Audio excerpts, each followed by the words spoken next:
Recording there. Well, you know what? What's easier to avoid all of that is Yeah. just to do some staycations around here. I know That's today right. doesn't make you feel like you want to do that, but looking ahead to the weekend, I don't want to be anywhere else, Michelle. I know, it's a beautiful weekend. Oh my goodness. We have some wonderful events coming up this weekend too. The Hope Run, one of my favorites. I'll be there early Saturday morning, and we will not have this on the radar. Gratefully, we will have some clear skies and beautiful weather to ring in your weekend. But right now we've got scattered showers rolling through, and this wave is one of many that are going to be coming across the area.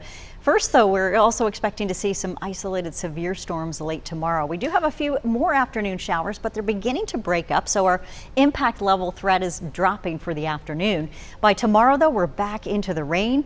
We have showers likely developing through middle of the day. Then more scattered activity with isolated severe storm threats possible. We're going to look at some storms with some rotation in them, and they could bring in some damaging winds, if not an isolated tornado or two. So you're looking at temperatures out there right now that have warmed into the upper 50s and low 60s, where you have some of those pockets of showers right now up northern sections of Forsyth County. You're seeing 59, also in King, 60 in Eden, though, as well as Greensboro. We're seeing 64 in Troy.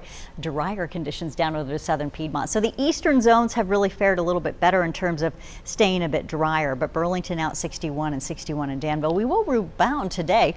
We do expect to see at least upper 60s, a few low 70s possible in those southeasterly zones.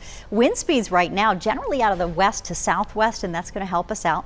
But watching for that breakup of shower action, starting to dry out from northern Forsyth County, right now Stokes County and the southern sections here, some light showers. We're looking at our 920-foot scan. This is our first warning radar scan to show us what's actually on the ground across parts of the Piedmont Triad. So this is interesting to see that we are beginning to get much lighter rainfall out there and not quite as intense as what some of our other radar composites are showing us at this hour. So what's actually on the ground is much lighter, and that is really reflective of what we've seen in the last few hours. Estimated rainfall totals about 1/10 of an inch over the last 48 hours for folks in northern Forsyth as well as southern Stokes County. So looking good there. 1/1400ths of an inch today so far in Greensboro, 2/10 in Winston-Salem.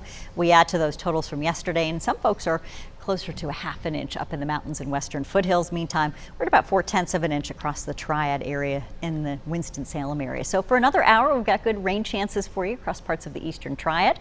We'll drop off your impact levels and see temperatures in those upper 60s to low 70s just before the sun sets as we dry out nicely, and we do begin to see that wind shift out of the south and southwest, anywhere from 5 to 10 miles an hour, and at times might bring us a little gust or two, 15 to 20 miles an hour. Highs today in the upper 60s in the foothills, looking good to get some drier patches going, and right now we expect to see some mid-60s in the mountains. Your rain chances already beginning to drop off from west to east, and so that alleyway of rain, that's going to continue, and by tomorrow we'll talk about a risk for some excessive rainfall along with that isolated severe threat that does cover much of Virginia all the way south into South Carolina, and this brings a marginal risk for severe thunderstorms.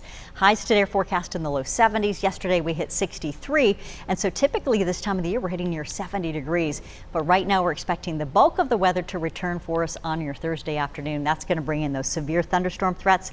We could see a couple of those storms bring in some rolling thunderstorms and activity that brings in severe threats. Here's that 7-day forecast, folks. We've got showers and thunderstorms out there continuing to build as we head into, yes, Thursday afternoon. Then beautiful weekend ahead. Low 70s to then 80s by Sunday afternoon.